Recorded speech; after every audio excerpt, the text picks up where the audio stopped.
do.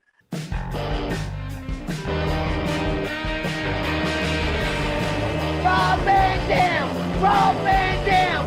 Rob Van Dam!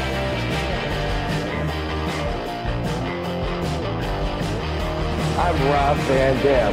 The whole show.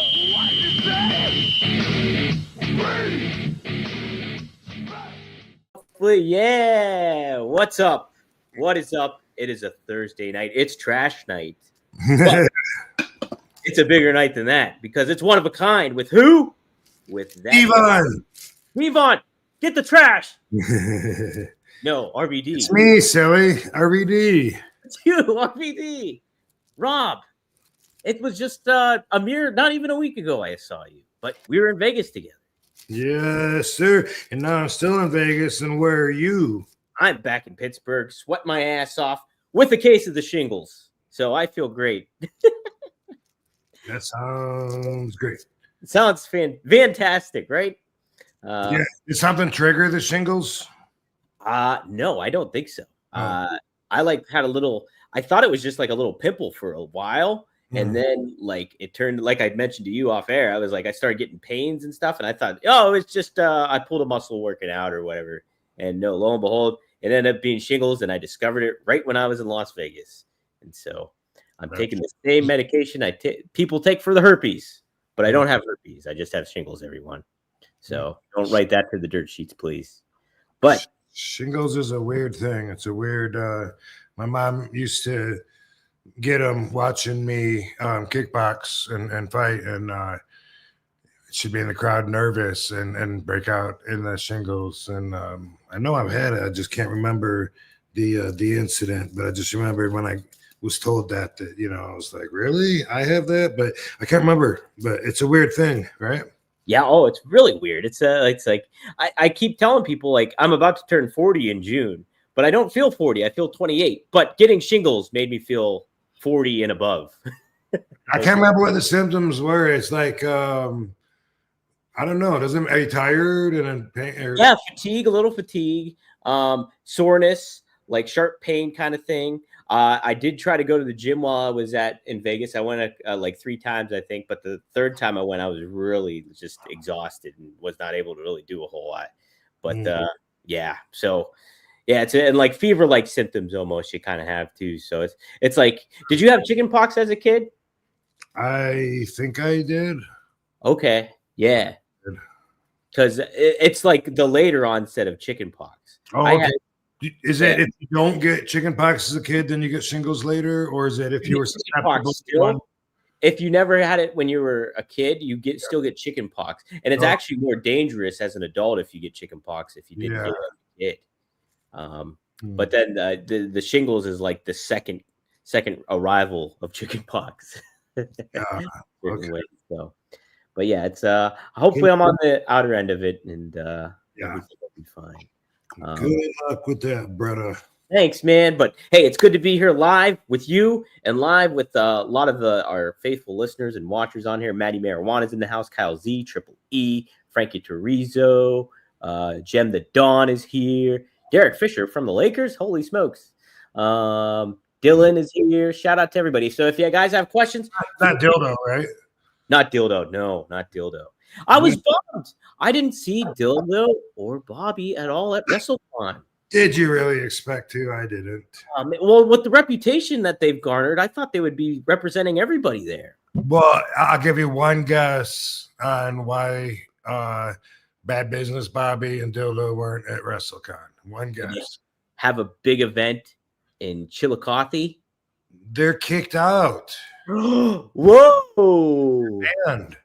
They're banned. Yes. So all you little Chillicotheans that want to keep supporting one of the worst pieces of shit to ever put on a pair of tights, and then double down on his shittiness. Just know that about him, that they are not welcome at WrestleCon anymore. Wow. Whoa. Well, that's because I mean, like last time we were all together was SummerSlam at their WrestleCon. Not no more. That ain't happening. No. How about that? Wow. It was a really busy week. I did get to see a lot of other people. Yeah. I didn't see everybody, that's for sure. And I also didn't explore very much. I was kind of like straight to the table and straight back because I was in a wheelchair and I didn't really want to make a big spectacle of it. I didn't want everybody necessarily to even see me in it. I didn't want them to remember me in it. And so for that reason, I was kind of like in and out. And I thought it would be a much bigger deal than it was being in a chair. So, which, by the way, DDP winning, bro, what are you doing in a chair? That doesn't make sense. You never get hurt. Like, you don't remember because you wouldn't put it over and refuse to hear me. But when I was at your studios in Atlanta and we were doing the DDP yoga, I had a broken foot and he gave me no mercy. During the class, I'm in the back of the class and my foot hurts so bad. I just broke it 1 or 2 nights before and didn't have it cast or anything. Hadn't been to the doctor yet. Hadn't had time. And that was the stupid one where I was at the NWA Fan Fest in Charlotte, North Carolina in 2015, August 2015. And me and Phil Baroni were horsing around completely ridiculously, embarrassingly drunk. And we ended up in the pond by the hotel and I broke my fucking foot, got a hairline fracture just from like being in the uneven pond that wasn't made for people to walk in. And it was weird, but we were all scraped up from it and everybody thought that we fought. Nobody would believe us that we weren't even in a fight. Everyone was, they were like, hey man, I heard you and Phil got in a fight. And, oh man, we were just fucking around. We were drunk. Goes, hey, no, that's all right. No worry. Go, hey, trust me, he got the worst of it. He looks worse than you do. I kept hearing that. I looked pretty bad too. Like I was just scraped up everywhere. It was so stupid. Not one of my proudest moments. But anyway, I went to DDP's afterwards and told him several times, and every time it went in one ear, not the other. And he's on the microphone in front of the class, and he's saying, like RVD, get off them knees. Let's get up there on your feet, hold that plank, And I'm like, motherfucker, I got a broken foot. And the one-legged kid was there too, though. The wrestler. Is Zach going? Yep, Zach. He was there that day. And I was watching him, and I'm like, I ain't gonna complain. This motherfucker's got one leg, and he's using a bench. He was using a bench to support, as if that was the rest of his body, and he was doing a plank, braced off of that. And I was like, fuck it, I may have a broken foot, but I can hold this plank then. And one time I was wrestling Pistol Pez Watley, and this was like 93-ish. And I gave him a super kick out on the floor, boom, side kick, and my base foot slid on some spilled beer and on the nasty floor. It just the way that it slid and the way that my foot flexed, I got a hairline fracture. Ooh. That one really hurt, and I was on weight bearing. I remember what that was like. One time in around 98, ECW, I'm wrestling Rhino in Orlando. Mm-hmm. I did a baseball slide and got caught on the canvas. My ankle rolled. I broke my ankle. A couple of weeks ago, I had a match with MLW. A lot of people saw that. A lot of people don't know that I got hurt because it was the very last move of the night. But I went up to the top rope, and Matt Riddle pushed me off. And the way I landed on my feet, normally I kind of like hug the guardrail and my weight goes into it. This one, I must have misjudged it a little bit, and I just landed on my feet. Both heels blew. I thought that my ankles were sprained. I crawled out of there. I haven't been able to walk since. And so I got the x-rays. Both heels broke. So It's not something that I'm not used to, I kind of routinely kind of go through this thing. But man, it definitely made me cancel a lot of plans that I had for the next few months. And WrestleCon and WrestleMania week, I made it through all the obligations. By the way, thank you to Planet 13. Katie and I did a signing there. And they hooked us up with a bunch of goodies. So I want to say thank you for that. And we had the Nerd Bar after party on Sunday on 420. Was awesome. I think everyone that was there had a good time. Jem the Don was there. Yes, sir. Some of the other people that I know, like from Cameo and from out of town, and Sabu was there. Willie Mack was there. Chris Bay was there, I think. Tara Zepp. Oh, The Beauty, she was there, and I think Joey Janela. I saw him sometime over the weekend.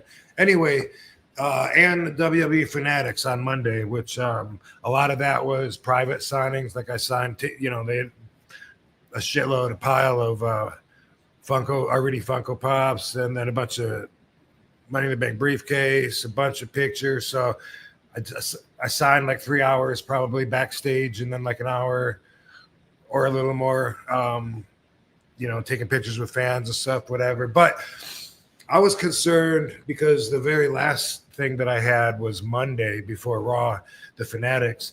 I was concerned that over the weekend, the WWE was going to hear that I was in a wheelchair, and that maybe they would throw the signing out and just say, "Oh, you know what? We understand you're in a wheelchair. Don't worry about it. We got Sheamus instead, or something like that." It just seems like something that they would do, and it was an obligation, a little piece of business that I wanted to make it through all the obligations. I cut out all the fun. I didn't go to the Hall of Fame. Katie and I love going to Hall of Fame every year, but didn't do that. Didn't go to Mania or Raw. We didn't go to any fun parties, but I was committed and obligated to do several things over the long weekend, and I hit them all, including WWE. And I was concerned. I didn't want it to be a big deal. Oh my God, what happened? And big news all over the sheets, like it's going to be now that I exposed it. It's, oh my God, RVD's hurt, and man, all the fans were so cool. Like 95% of them, I think, didn't even notice that I'm in a wheelchair. And the ones that did, they were just so cool. They were just like, "Hey man, heal up. All right, man, can't wait till you get better." Boom. They made it so easy to just brush off. And I just want to thank all the fans for being so cool, because I was really concerned that it was going to be a big deal. And I was going, "Oh my God, what happened? Did you get surgery? Oh my God." But, and it was so not like that. It wasn't even a problem, at least not with the fans. Now, when I had to piss, that was another problem. I don't know. I don't know. I don't know. I didn't, at home, I'm just tall enough to stand on my knees at the toilet and pee in. And in public, not only did I not want to get on my knees on that nasty floor, I didn't want to transfer from the chair to the, piss-covered seat that would be in the men's room. Ladies, if you've never been in a men's room, they're not clean like you. Yeah. And so anyway, man, I had to piss one time, and that was my concern. I like fuck, I pee right before I leave home. Hopefully I can, get back in 4 hours. But anyway, I had a building dude that was so cool that was showed me this private bathroom. And then while I'm trying to figure out how to pee and wiggle around and try to get close to the urinal enough, to cover everything, that I ended up putting the wheelchair sideways, backing sideways right next to the urinal, climbing on top of my wheelchair on my knees on the armrest. Oh, really? With my hands on the wall. And that's how I pissed. And the dude was so cool. The building guy, he's like, "Hey, Rob, man, you want me to hold your back or something?" And I'm like, I think I got this, bro. I'm just slow. Give me a minute. I'm doing everything real slow, like a sloth, because I don't want to get hurt or fall or anything. But I had to do that twice over the week, and the other time Katie got to witness me do that, and I was telling her, no, this worked before. Like, You got it. Do it. I got to get up on my knee here, and then I'm like over top of it, and I'm like, boom, didn't spill a drop. It makes me really feel for the people that have to live with the extra work that's required. And, you know, I'm just grateful. I'll be walking in, you know, a matter of days, and the people that won't be, man, you know, like, not that I wasn't sympathetic before, but experiencing this now, how everything, and even rolling the wheelchair. It's like, it feels like so much work to go so little. Wow. And then if I'm on carpet or grass instead of tile, or it's so much harder. And I just feel like from now on, whenever I see somebody pushing themselves, I just want to go behind them and grab it and say, I got you, bro. You know where we're going. Yeah. But at the same time, there's also a line to draw, because the more helpless I feel, the more it sucks. And the more I can do for myself, the better I feel. And so got to be sensitive to that as well. Absolutely. Yeah, no, it's, oh, God, geez. I know, God bless those people that have that that situation going on, because it does take a lot of mental strength and, you know, physical strength too, like you were saying, rolling around and everything like that. So, man, yeah. But glad you're okay, and it sucks that your heels broke. I was telling a lot of people, I was like, I didn't even know you could break your heels. Yeah, it's called a calcaneus fracture. Wow. And the thing is, what I've learned, it's usually from falling from somewhere high and landing on your feet, right? Oh, yeah. But your ankle, your leg, and your shin bone that goes down into your ankle, often what happens is that bone in the shin bone on your ankle and your tibia, like when you land on your feet, it goes down into your calcaneus bone, and it makes it explode into pieces. Wow. Yeah. And then when that happens, it's very rare, from what I've learned, that you don't need surgery. And also, when that happens to people, they quite often have pain the rest of their life and have to deal with it, and they feel it when they walk and shit. So thank goodness my feet didn't explode, clean breaks. And, you know, I already can't imagine that I won't be walking by the end of this show. How about that? Well, he's old man. But yeah, and then boom, it explodes, and then you got to get a screen put on it. You like put all the pieces back and put a screen to cover it and put screws in to hold that.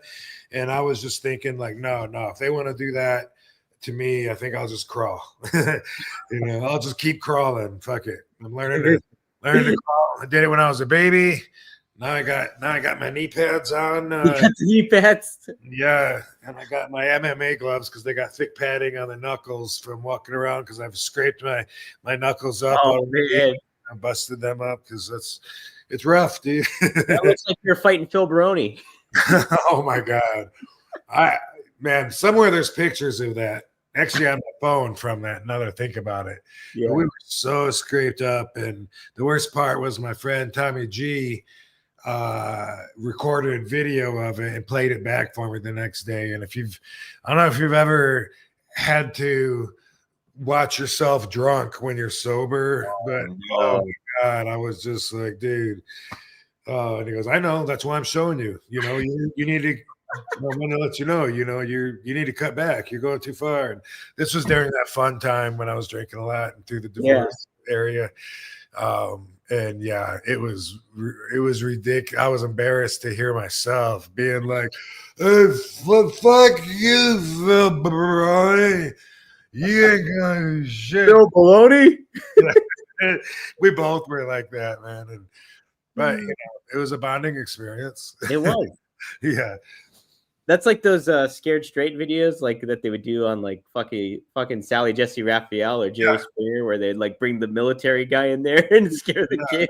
Hey, watch this video. Hearing 5-10 seconds of myself was enough. I was like, okay, yeah, I get it. Oh, no, I don't need it. That was hard. By the way, I hope Phil Baroni is doing good. Last I knew, he was in a Mexican jail for murder a couple years ago. So I don't know what the update. I heard, but I don't know for sure if it's true that he was out, and I hope so. I don't know. I guess I got to look that up. I'm sure going But that was big news for a while. Was that he was in Mexico and his girlfriend at the time, I guess, him and her got in a fight, and his story was that he left to go buy some cigarettes and came back and she was dead in the shower. Wow. And and then I don't know, exactly what happened. The truth, it was a very bad place for him to be in and down there and everything. But I don't know what the latest is. So I'm looking right now. I'm only seeing like the news where he was arrested. Could get 50 to 75 years in prison for alleged murder. Saw violent temper. That was in January 2023. All this stuff is from January 2023. Nothing on him being released that popping up, huh? No, I'm not seeing anything regarding that. Yeah, so geez, I'm not sure about that one. Yeah. Wow. Somebody does have an update or anything, put it in the chat here and let us know. Please. Yeah. Jeepers. Who did you get to interact with that was a lot of fun over the weekend that you were kind of unexpected to you didn't expect to see, or that you hung out with a little bit? Like I said, I was just at the table. I was busy the whole time. Like, imagine that. RVD had one of the biggest lines. Yeah. As I always do. But Mike Tyson, I understand, crushed you the day he was there, that the line was ridiculous. But I didn't, I would like to have said hi to him too, but wasn't really proud to be rolling around in a wheelchair. It sucks, Yeah.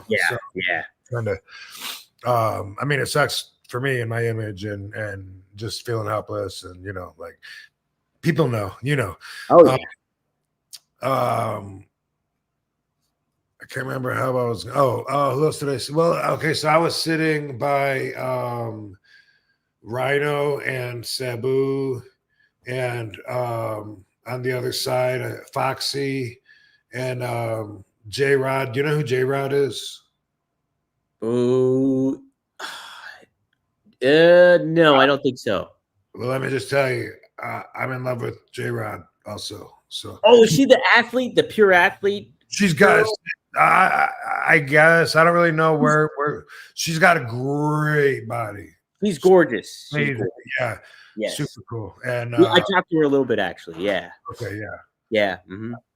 Yeah. I haven't seen any of her work though. Like I was unfamiliar with her, but the wrestler I was with, Kane and Christopher, he knew her because he worked. I guess they worked the same circuit sometimes or something. Okay. Yeah. So they interacted with one another. So awesome. Yeah, I'm always happy to see J Rod. And on the other side of me was Katie, and then Elijah and Jindrek. Yeah. Yep. And so thinking of Jindrek. And also across the way, I saw Brian Cage with Melissa. We talked to Melissa. We never got to talk to Brian Cage. He's walking on crutches after his surgery from tearing his quadricep, and so I wanted to talk to him because he knows, I was keeping up with him anyway. He got hurt at my show, and then boom, here I am. I can't walk now.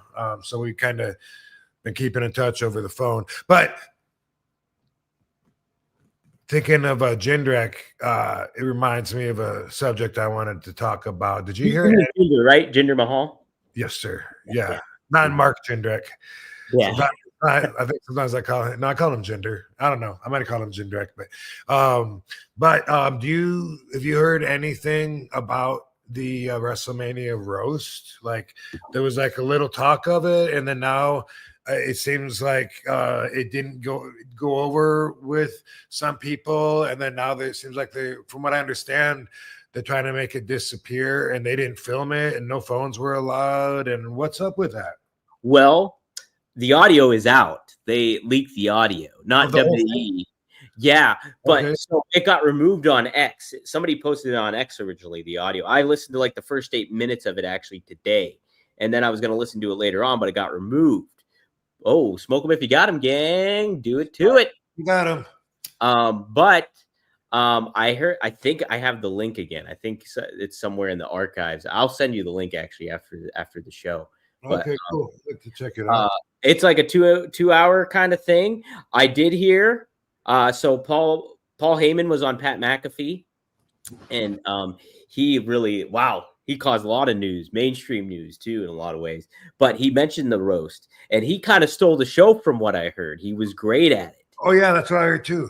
Yes, and so apparently according to Heyman, he said he got pretty legit heat. I think with Fluffy, the comedian Gabriel Iglesias, is that his name?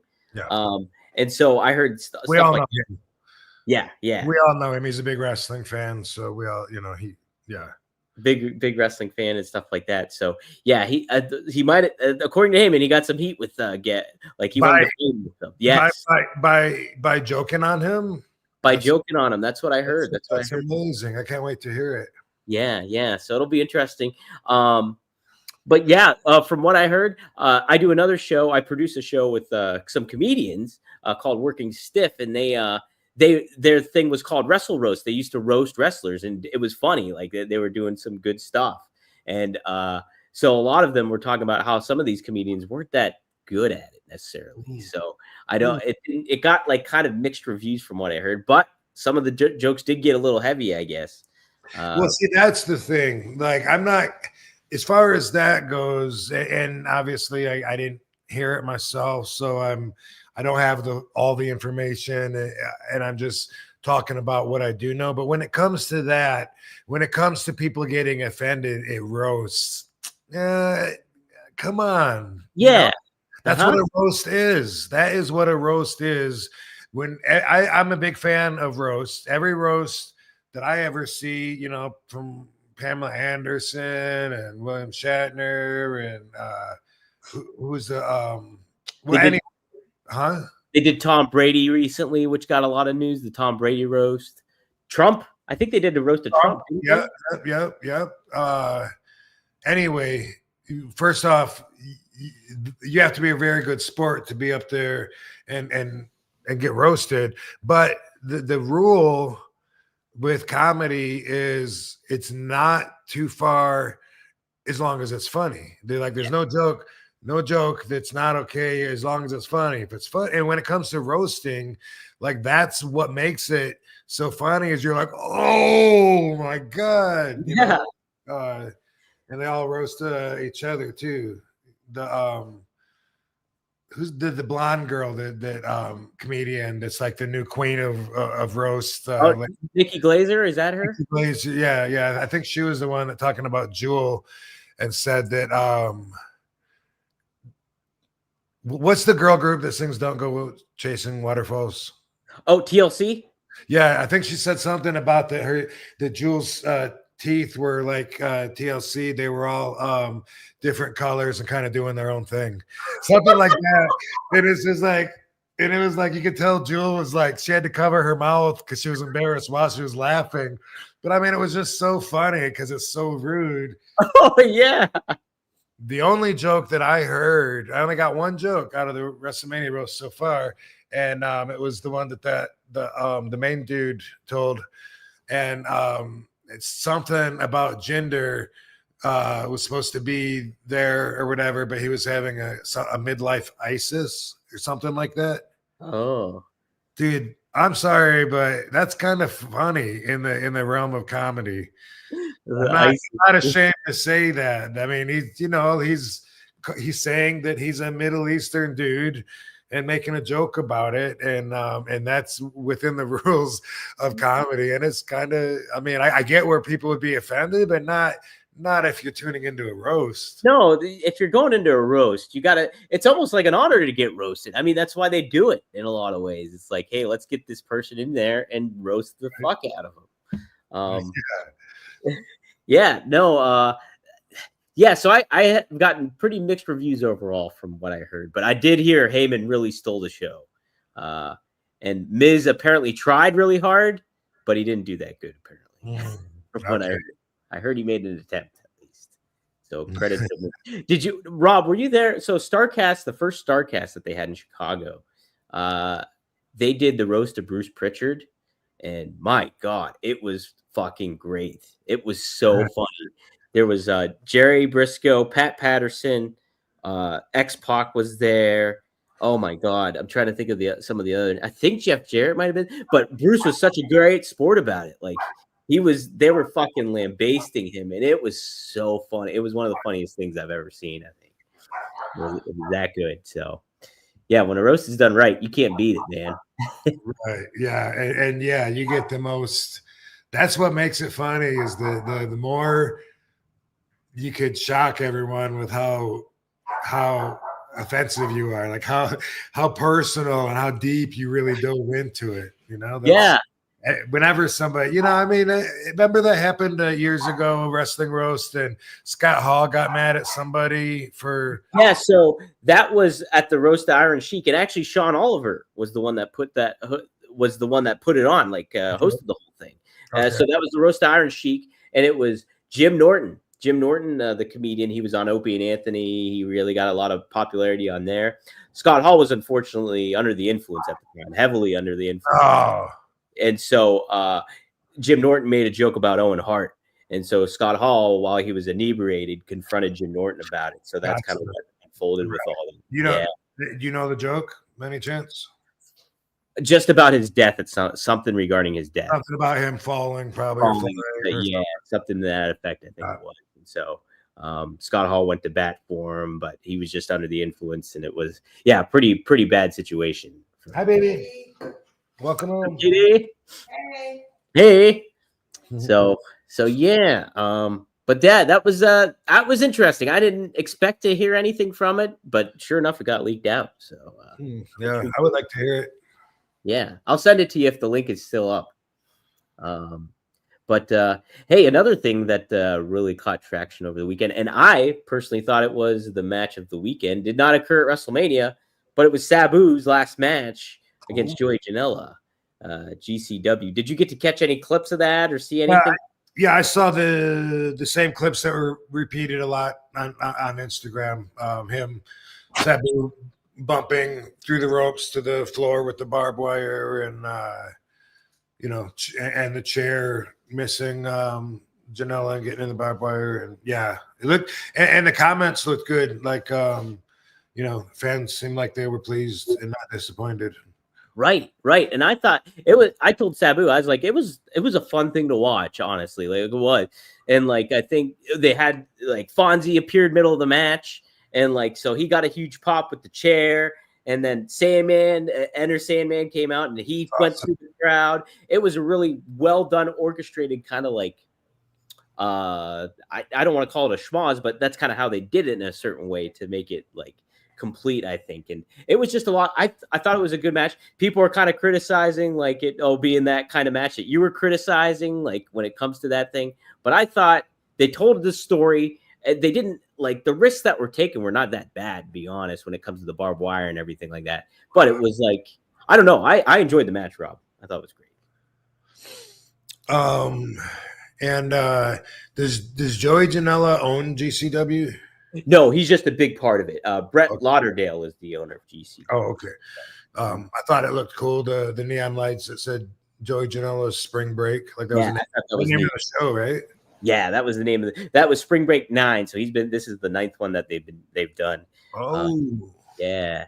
And that theater is cool. The Pearl Theater out of Palms Casino. It's a neat atmosphere for a wrestling show. Yeah. Yeah, it's really well set up. The Pearl? The Pearl, yeah. Yeah. Have you been there before? I have. It's been there a long time. So I've seen different MMA shows. I saw, might have been the first time I went there, I saw sumo wrestling years ago there. Well, yeah, you were talking about that. That's right. I remember it was a big deal that the sumos were doing a tour here in America. Yeah. That was fun.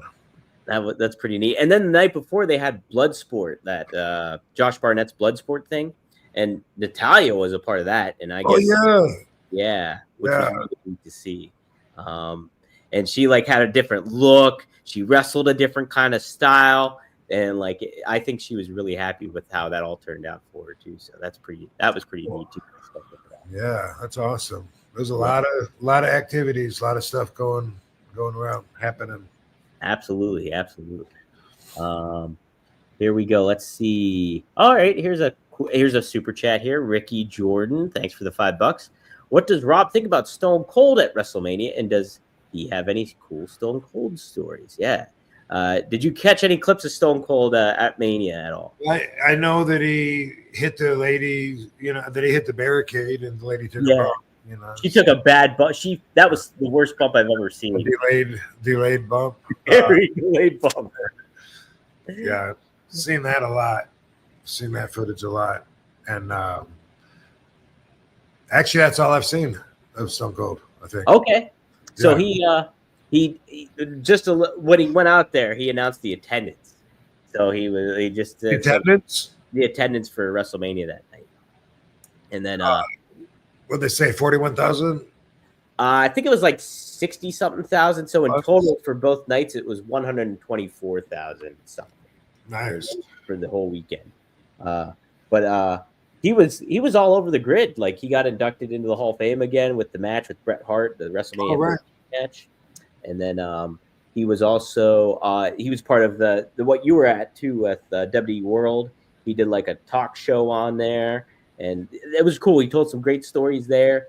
It was neat to see Stone Cold throughout that whole week because he was very much Steve Austin, but then during that Hall of Fame on WrestleMania Saturday night, he went out there with Bret Hart, and he was like in full character mode, like Stone Cold, like not stone-faced, just badass kind of mode. And I thought maybe he was going to get involved in the main event with John Cena and stuff like that because he was kind of getting in that mode, but it ended up not happening in the whole four-wheeler thing.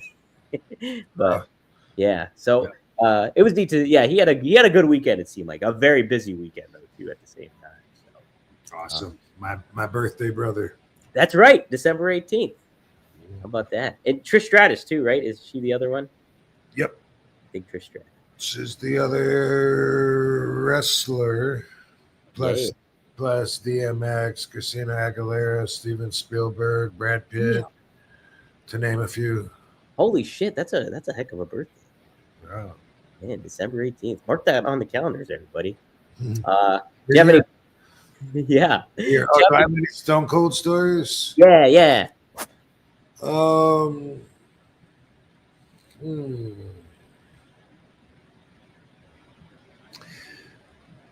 trying to think, like, if there's anything off camera, like we don't really have a lot of time hanging out together, that's just something like he's always talked about. Like, oh, it's like we got to get a beer together or something. And like, yeah, well, but I just remember when I wrestled him and I gave him the Van Daminator, like the chair busted his head open. And at the time, I was getting, well, it'd be fair to say I was getting heat, even though it wasn't hurting me, but that was definitely generating heat. Let me put it that way.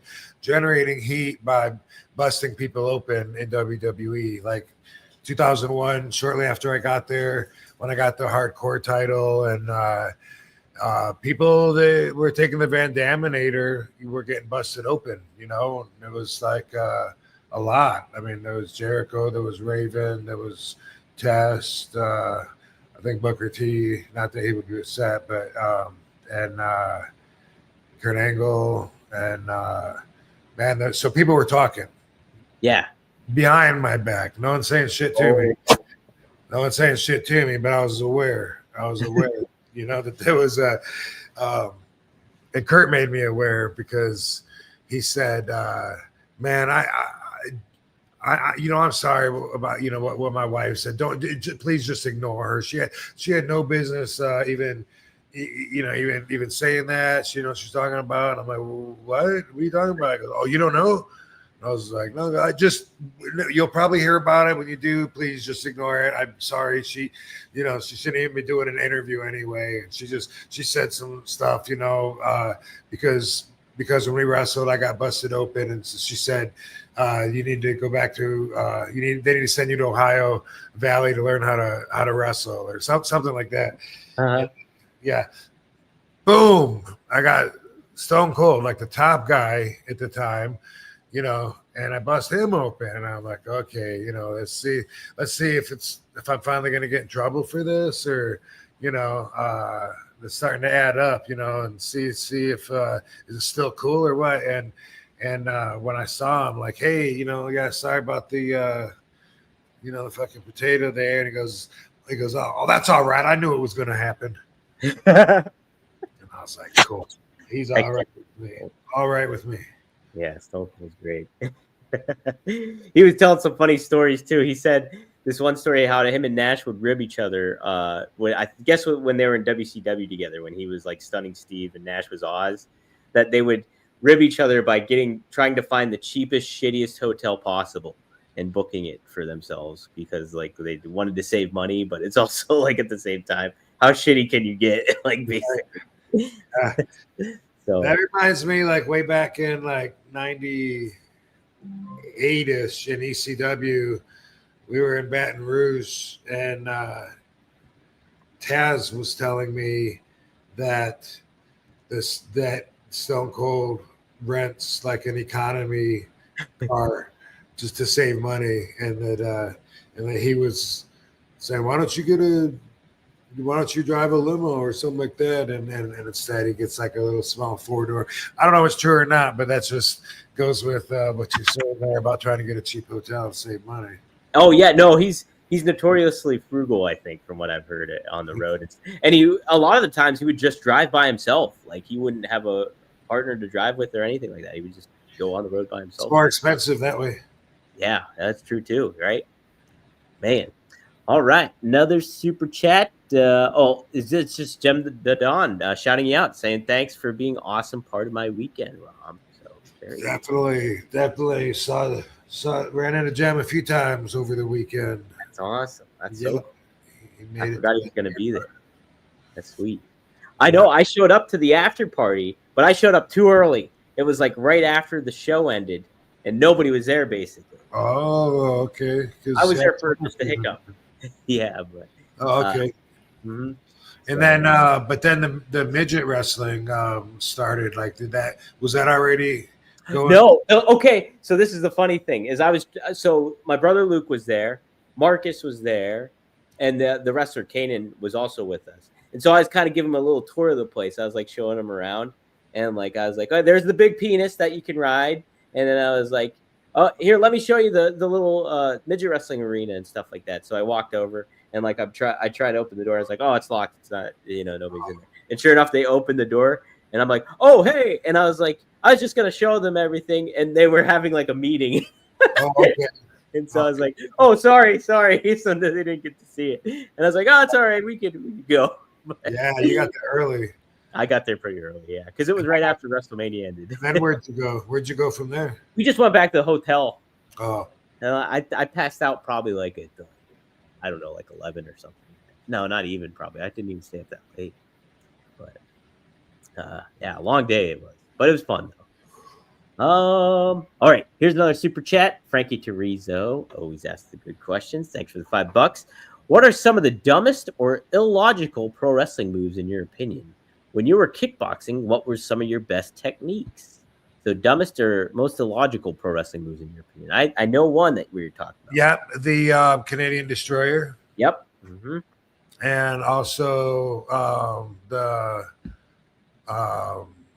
trying to think if I know what it's called. The Spanish Fly? Yeah, I was trying to think of that. I didn't want to. Yeah. I didn't want to tag you in because I thought that was going to come out. But yeah, the Spanish Fly is another one. Mm-hmm. And I'll tell you another one. And it's the way that they do it. I used to walk on the rope. Me and Sabu would do that. We were wrestling each other, walk on the top rope, when you're holding the other person's hand. But, yeah. But like say Sabu's got my hand, I'm like working like I'm trying to pull my hand loose, or else I'm grabbing his feet, or punching his knees or whatever. But instead of doing that, they grab someone's hand and they go, and the person just does this, and they hold them and they spot them. Yeah. What are they possibly thinking? Like, there's no way in their mind that they're thinking that they're in a competition. There's no fucking way. That's the kind of thing that aggravates my sense of wrestling, my foundation of old school wrestling is when I see them, and it's so obvious to me that they're missing out on being in the middle of a fight. You know, like you don't just stop, and they do that. They're just like, okay, I got you, and it looks like they're spotting them. Yeah. 100%. They're spotting their opponent while their opponent's shaking their ass or whatever, walking on the top rope. Wrestling stops when they grab their hand and go up to the top, just like it stops when someone's going to dive. Now everyone just stands there and looks, and they stop what they're doing. And I hate that. I hate that. Grab your fucking, please put your hand on your lower back. You know what I mean? Or something for me. You know what I mean? Like, but it should just be natural if you were in the right mindset, the way that I got trained, to where, you know, you don't check out. You believe, you know, you're in the jungle, and that don't stop. So I'm gonna put that up there too with it, you know, with the Spanish Fly and with the Canadian Destroyer, both moves that I hate. I hate any moves where I can't tell what move which guy is taking the move, and which guy is giving the move, and which one does it hurt and which one does it not hurt, you know. And a lot of moves are like that, you know. We just, boom, I grab you, we're side by side, we both jump up, we both go down to our knees, we both bump away. Like, what? Like, who took that or gave it, or I don't get it. So that's exactly what the Canadian Destroyer and the Spanish Fly are to me. Yeah. And what was did I answer the other one too? Was it no, the other one was, when you were kickboxing, what was some of your best techniques? One of my best techniques was that I was durable, which meant I could take a good punch. Oh, yeah. But eventually, when I learned how to jab really fast, that was one of my best techniques, because I notice a lot of, not professionals, but people in general, like when they're hitting on their heavy bag, if they're right-handed, they completely throw their left hand away. It's a throwaway punch to just go like 1, 2, 1, 2, 1, 2. But that one can do some fucking damage. Like, why you're just throwing it away? It's a waste. And they're just like, since it's not their power punch, they just barely tap, you know, like boom, bam. And really, if you got a really good jab, bam, and if you get good at disguising it and throwing it fast, then it'll rock somebody. Rock them with the jab, you know, and then maybe you got them a little senseless, and that'd be an easier target for you to come in with the power punch. But a lot of people seem to waste the jab. So that's something that I'd say was a good technique, was the speed and my ability to get the jab in. Wow. That's fascinating to me, like trying to learn boxing and doing all that kind of thing, because it's like, I'm left-handed, so me trying to use the right-handed jab a little bit more and trying to put a lot of power into it, it's definitely an adjustment. And it takes a lot of determination and focus for you to make that a really strong punch, I think, you know. So. Yeah. That's pretty cool. And it's your lead hand. If your power hand's behind, then it's your lead hand. So it's obviously a lot closer. And so you got to make up for the lack of your shoulder being, you know, really behind it, and your weight and your body torquing behind it. You got to make up for that with the speed, because it's in front of you, and you got to pop. You know, boom, and then how do you disguise it in certain ways? Is there a certain strategy that you can do to disguise your jab and make it look? Yeah, let me see if I can explain this. Like the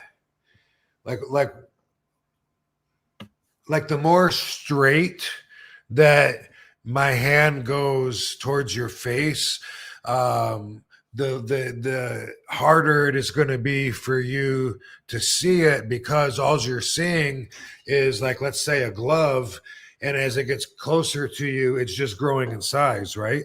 Yes. But if it wasn't a straight linear punch, And instead, I'm telegraphing it, and you're boom. Now you can see it because it's not just one. It's not just the glove staying in the same spot that's getting bigger till it hits you. Now it's crossing the line. You're able to see it in a whole other dimension, right? Right. Mm-hmm. Because you know, just like straight at you is like. It doesn't go sideways, doesn't go up or down. If it's just, you know, bam, and so likewise, you know, so if you see it, you telegraph, you got a way better chance of seeing it if it goes sideways or up or down. If I'm coming back here to punch you, it's a lot easier to see than if it's just that, right? Yeah, yeah. Also, same thing with your forearm. So if you got your forearm ahead of you and you think if I punch like just straight at you, if my forearm stays straight up and down, and all it does is shrink when my glove gets bigger, right? That's a lot harder to see than if you see my forearm, you know, like covering side to side, up and down. You know, if my arm is moving anywhere around here, you're going to be able to see it a lot better than if it's just bam. Right. Does that make sense? That makes plenty of sense. So, for example, then, so if you're in a kickboxing match or anything like that, or any kind of match, so sometimes you would disguise the jab by just keeping it straight, but then other times you would make a punch that makes it like more deliberate, like you see more of a forearm and stuff like that. Would you mix them in between? Well, but then it's not a jab. Okay. Then it's a cross. Yeah, sure. And sometimes that's what's available. That's the target. Sometimes it's what you plan with a combination or something. You might go jab, uppercut, and you might have a several move combo.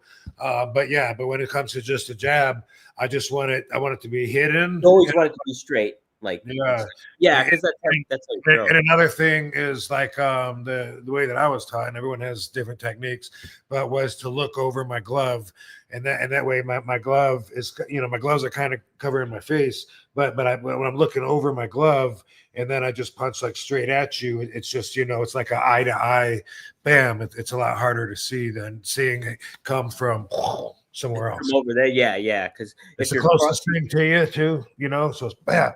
Yeah. And you get it fast, and you get that snap with your wrist, boom, that you learn to do, and it's not a wasted move. Now it's like you get that in there, boom, might do some damage. Yeah, absolutely. Yeah, catching somebody off guard like that. Another question when it comes to it, do you always?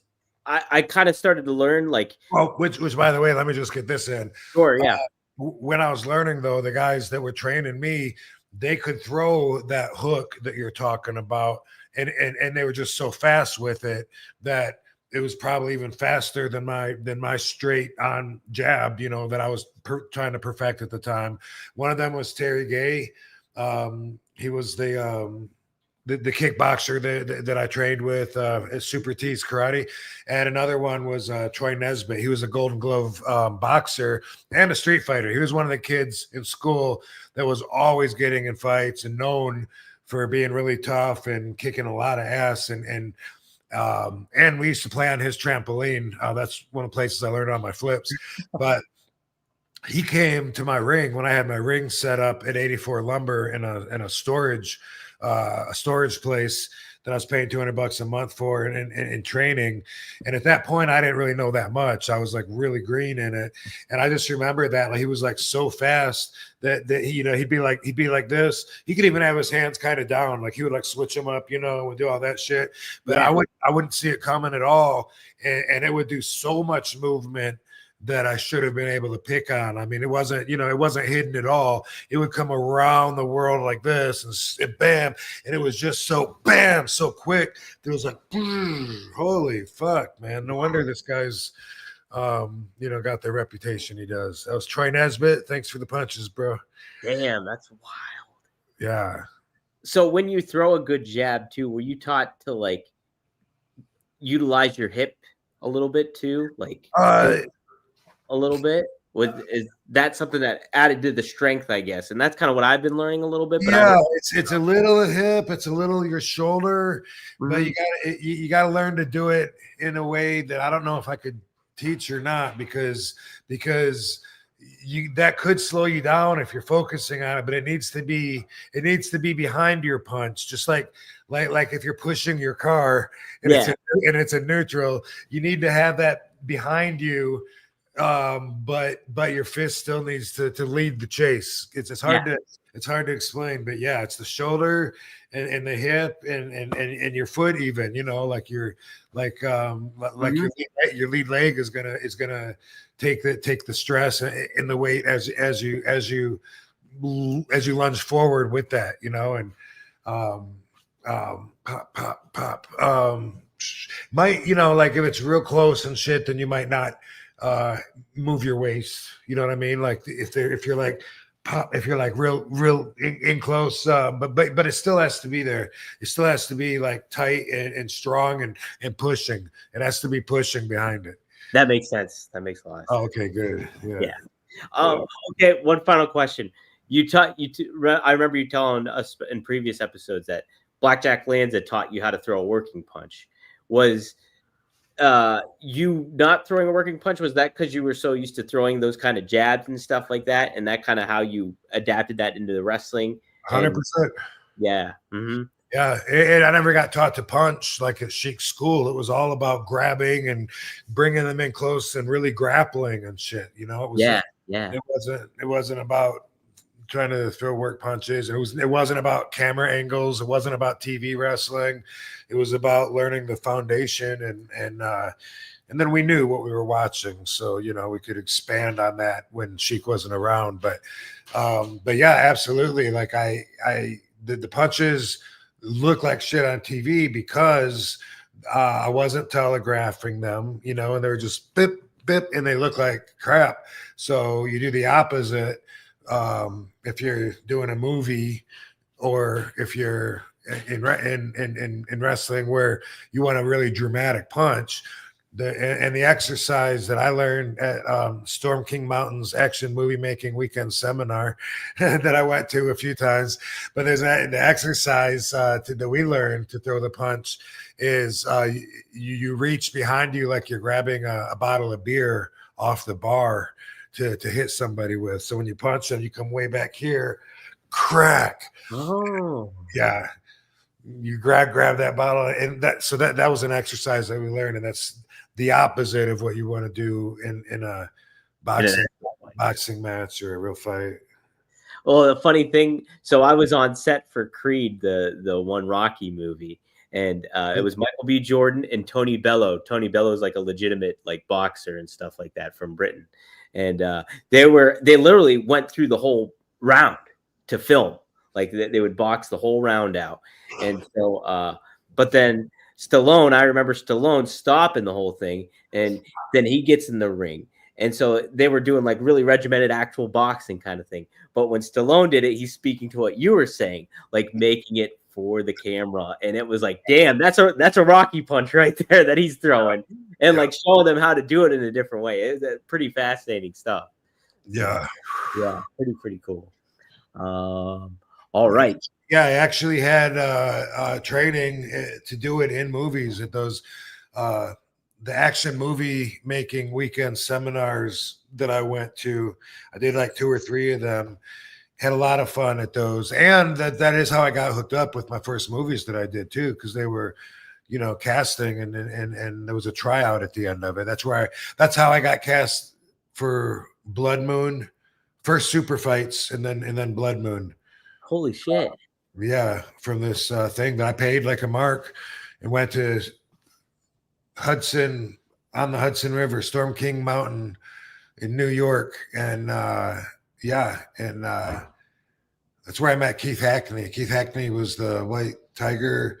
He was in UFC, the dude that knocked the big dude. Oh.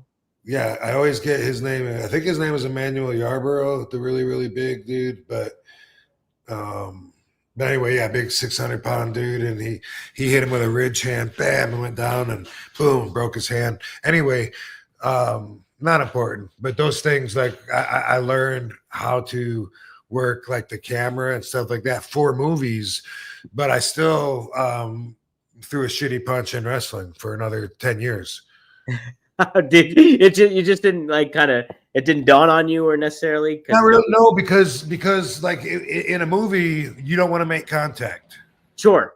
Yeah. You just have to cross the eye line and time it, with the reaction, and you don't really want to touch each other. But with wrestling, that looks like, people know if you fucking, hey, you didn't even touch him, and it looks like shit. Yeah. Yeah. True. I hate when I see that, but it happens, and so yeah, so I didn't do that. So I was still, doing my own shitty punch, which was kind of like my shoot punch, but not hoping I didn't knock the guy out. You know what I mean? Yeah. And yeah, Blackjack Lanza eventually taught me, and then nobody noticed that all of a sudden I could punch, but nobody was saying my punches the shits anymore. Yeah. Yeah. Like they don't notice. Now I was well rounded, and I knew it. Then you were where it's like, I got good punches. Yeah. That's good stuff. Maddie, he says Tiffy time equals stiffy time. He said what? Tiffy time equals stiffy time. Oh. Because of Tiffy Stratton. Oh. He says on thoughts on Stephanie Vacour. Did you get to see any of her work, Rob? Yes, I love her. Mm-hmm. So does Katie. Like we both noticed, like she's got this allure, her character, it's in her timing, it's in the way that she moves, it's her confidence, and her moves. I think she's a great worker. I enjoy watching her. When I was starting to watch NXT back like in November, before I popped up there real quick, she stuck out in my mind like right away, like damn, like she is really good and should have a really good future ahead of her. Yeah, she's got, to your point, like she's got like this aura and this presence about her that's really good. And I think she's from like Argentina or something, so she's got a real thick accent. But just her presence, that's a real accent? That's a real accent, yeah. So like just her presence and body language and stuff conveys charisma. And totally. And it's different. Like she stands out in that way, and I look forward to seeing her work. Yeah, me too. Yeah, she's definitely good at what she does. I guess I should ask you about this. What do you think about John Cena becoming the 17th world champion, beating Ric Flair's record, and going on this heel run and doing it in heel fashion and everything like that? What do you think about that? Your takeaway from that in WrestleMania? I think awesome.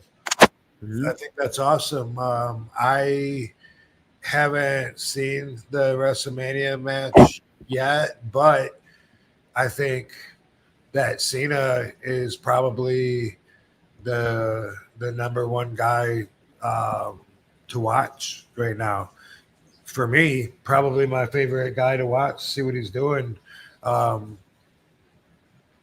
Even though I should watch the highlights, everything. I saw the press conference where they ask a question and then he says, "You know what? That's a clickbait question." And then what next?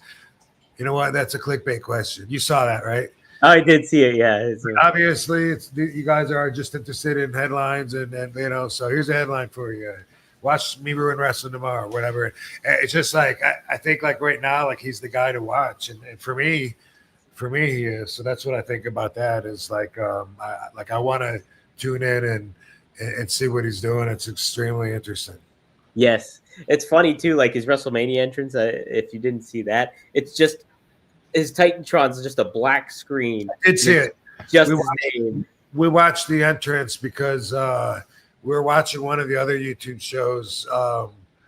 With the bloke and Dutch Mantel and James from James Romero. That's the thing. Yes, yeah. And I think Dutch asked him like, "What is most Cena's character when he's walking out or whatever?"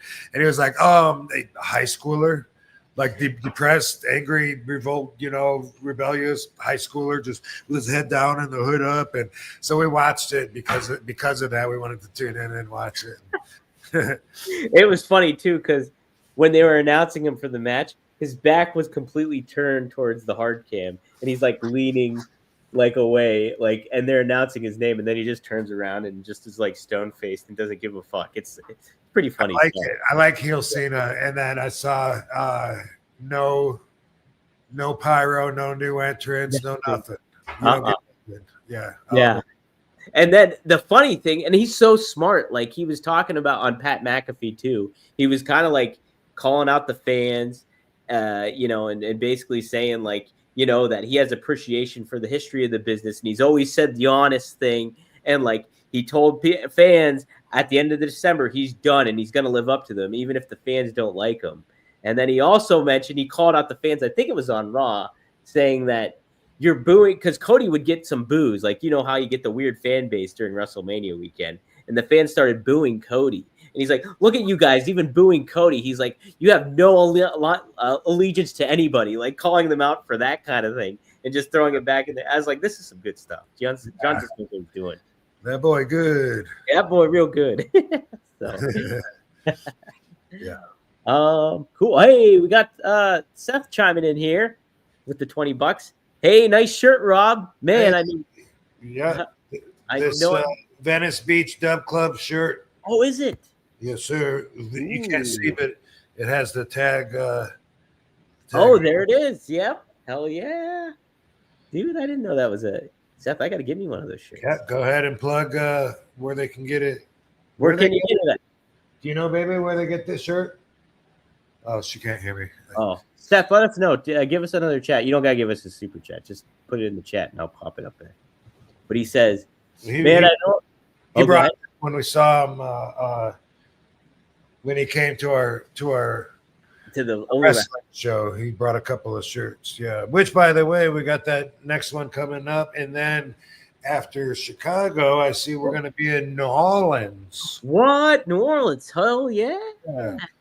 Oh, Doug, man, it's growing, dude, and we keep getting more wrestlers. We had a lot of wrestlers signing up and fans, but it's cool. Like it just keeps growing, and that's what it was intended to do. So, like, I'm not in a big hurry. When people eventually check it out and see it's for them, then it keeps getting better and better. Anyway, we're adding features, which I'm looking forward to, because then I'll feel even better about plugging it, because I'm more excited about what I got to show them, you know? Absolutely. Yeah. Guys, yes, if you haven't yet, sign up, onlywrestlers.com. You can sign up for free, and you can subscribe to Rob's channel for free, Katie's channel for free, the Only Wrestlers account for free, and there's other wrestlers on there too that are free. I think I might be free on there. I'm going to start doing some hotline stuff on there, so be on the lookout for that. But Seth does say, I know I'm late asking, but how was your Mania? I love the women's three-way. He was meeting Io Sky, Bianca Belair, and Rhea Ripley. He says, nice to hear you guys talking about Stephanie McCool. She has Chris Benoit vibes, plus a big, beautiful butt. RVD. I really like watching her, because she's so good. You know, like definitely a standout, and I knew that, like, the first time I saw her, she was like it took me a while to learn her name, but I was like, that one, you know, like that's she stood out as like my favorite to watch. And then also Kaylani Jordan, because she does my moves, and that's it, and because she's, you know, so cool. And but they got a lot of talent, though. That was Jordan Grace was there, you know, at that time too. And like I like watching the women's matches, because women matches used to be unwatchable pretty much. And so to see it come from there to where a lot of them are Ds, and there's still some women still come across as if it's unnatural for them to, you know, to actually fight. And so but the majority, there's some weakness, and I'm not even sure which company I'm just saying in general. Sure. But whereas I don't think for the men that there's room for weakness anymore. You know what I mean? Like, say in 2001, there could be a few guys on the card that really by a lot of reasonable standards, weren't that great. Didn't have that much potential. Weren't that marketable, that interesting, whatever. They were just big, or they were just wrongfully pushed. And you know, I always say there's not room for that anymore. There's not. There's just, you know, like if you're on TV, you're already at a standard that's like really good, and that does include the girls. But if I do see some weakness during the show or something that looks like they're lost and it looks unnatural or whatever, you know, it is still, I think, more the women than the men. But maybe that's because there's so many more women's matches now than there used to be. I don't know, but either way, it's come a long way, and I'm glad that it did. Absolutely, yeah. And there's such a crop of women's talent, yeah, down in NXT, and then on the main roster too. Like Stephanie, she actually went up against Io Sky on Raw, and that match was amazing. Like it ended in a no finish, but like those two together, holy smokes! Like the athleticism that those two can do was really, really good. And, Yeah. So it's definitely a whole new level. Like to what you were saying, like women's wrestling was not that good back in the day, and it's grown so much. So it's pretty cool to see that for sure. One thing that I noticed that I told Katie, like we were watching LFG, and you see the super green workers having some of their first matches or whatever, and then we watched NXT, and I was telling Katie, I said NXT comes across like almost halfway between LFG and Raw, you know. Yeah. And it did, you know, like not really halfway, but you know, kind of though, you know. Yeah. There's like that in between where it's just like Yeah. there's a little bit more development that needs to happen and stuff. Exactly. Yeah. What do you think of the LFG show overall? Do you like it, or how do you think that's presented? Yeah. Yeah. Glad you asked, because we enjoy the show. You know, it's very entertaining. But a point that I want to make though is the further WWE seems to be pulling back the curtain. You know, I'm sure you saw a preview for a show where they say they're pulling back the curtain. It shows them all in a meeting. Yeah, I was going to ask you about that. WWE Unreal, it's called, the trailer. Yeah, the trailer released for Unreal. Okay, so fans watching, if you know the same thing I'm talking about, same thing as LFG. All right, the more they show stuff like that, the more fans do learn.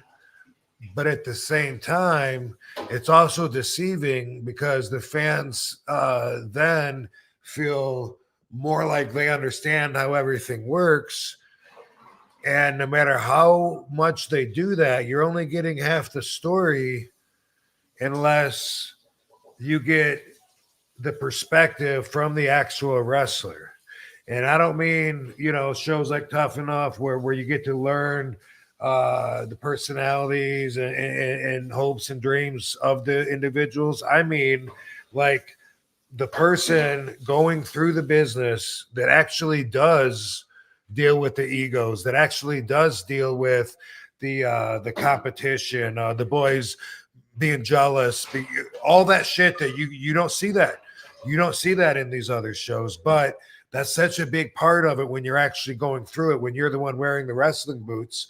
And I don't think that you're ever going to learn that part, because the actual wrestlers aren't producers. They're not TV makers. So even if you have a show that's focused on the wrestlers and what they're going through, it's still only made by the office people. You see what I'm saying? Yeah, absolutely. Yeah. So like when you talk to wrestlers that whether it's about the parties, the drugs that they did, which isn't a big part of it anymore, but the suicides, you know, all the stuff, the real stuff like that, you would have to get a wrestler's perspective, and then you would have an idea. Because without that, everybody has a misunderstanding that all wrestlers are just like a big happy family and that they all love each other, that they all want to see each other succeed, and you know, and that the egos are what, scripted, I guess, and that's not the way it is at all. No, and like, no, and that's a whole thing. Like you talk about it, we talk about it almost every week. Is the competitive mindset that like you get into, and you incorporate like sports is one thing, like where it's purely based on talent and skill level. But when it comes to wrestling, sure you need to have in-ring talent, but a lot of it's charisma, who you are as a person, how you look, a visual aspect of it all. There's a lot of other elements, a creative aspect that politics, all that comes into play. And some of that is not in the talent's control. Whereas, like, if you're a football player, all you got to do is perform on the field. And if you're good at it, you're going to start and you're going to, you know, make money and stuff like that. Whereas if you're in pro wrestling, there's a lot of other elements that come into play. And that can always cause drama. And yeah, that's a side that you might not necessarily get on these behind the curtain type of shows either, too, at the same time. So that's a really fascinating perspective to give, Rob, because yeah, a lot of people, if you're tuning in as a fan and watching it, and this is what you think is really happening behind the scenes, to an extent it is, but you're not getting the whole side of the coin, I guess, in the same fashion. And I don't think that we ever will, because of what I said. Even if you get a show focused on the boys and what they're going through, it's made by the guys that are wearing the suits and ties. You know, they're the filmmakers, and so there's the actual real sacrifice, the thoughts that go through our heads when we're on our way up, and the doubts that we have that we want to hide so that our confidence stands out. Like all of that in a room full of egos with the maturity of a fucking fifth grade classroom, like you can't know, I don't think, what that's like unless you really hear a lot of the boys tell the stories, and then you get an idea. But that's not what Jerking the Curtain Open is going to be about at all. You know what I mean? Right. They're going to make it faker for the show. You know what I mean? Mm-hmm. Might be parts that I've never even known about the business, about them talking, you know, planning shit out, you know, before it comes down to us. Right, because just how I'm feeling now, I didn't watch the trailer. I kind of saw like just a little brief parts of it, but it seemed like it's like, oh, you might be in the writer's room and you might hear certain things of what goes on and how that process works. But yeah, it's like there's a lot more other elements that come into play with that. Now, Heyman, like I said, he was on McAfee, and he actually brought this up, that new show, the Unreal. He said he was talking about like that he's very old school in mindset, and like is very like simplistic in how a match and everything should be executed, and like the good versus evil aspect, all that kind of thing. So this that whole thing is not necessarily what he would necessarily is his cup of tea, but he says you either hop on the train or the train's going to go on without you. And so he mentioned that he was like, so they asked me, is like, if they asked me to put a mic on for this Unreal show, I'm going to do it because it's like, I want to be a part on the train and stuff like that. So he gave that other perspective of like, yeah, he might not necessarily agree with how certain things how wrestling is presented and how the curtain is being pulled back, but he's willing to do that to kind of adapt to how wrestling is evolving, quote unquote, or so. So no, I've heard myself say almost the same thing to somebody. You know, it's like it's happening either way. So even though I'm stuck to my old school rules and values, I'm not resisting or trying to stop what's happening, because it's happening. Yeah. Either way, if I could be helpful by still attaching the present to some of the old school values and explain why, and then maybe help some people out, and then maybe the integrity takes a little longer to dissipate over time, then hey, that's great. But either way, I don't have to change anything about me, because you know I never do. But at the same time, I don't like it. I don't like seeing the other guys, my peers, doing shows where they, where they talk about everything, and and even here's how to tell if a guy's hurt or not by looking at his face, and here's how to do, like I don't like that, but at the same time, it's happening, and I don't take it personally, you know what I mean, and I don't feel personally about them. It's just something that I don't see how that's good business, so maybe for that reason, maybe I just won't get it, but I don't have to. I think another thing to kind of think about too is like people that watch those shows, they're going to be pretty ardent fans, I think, for the most part, that are really obsessed with wrestling or really into wrestling. So that might be something that they can really like dig their claws into.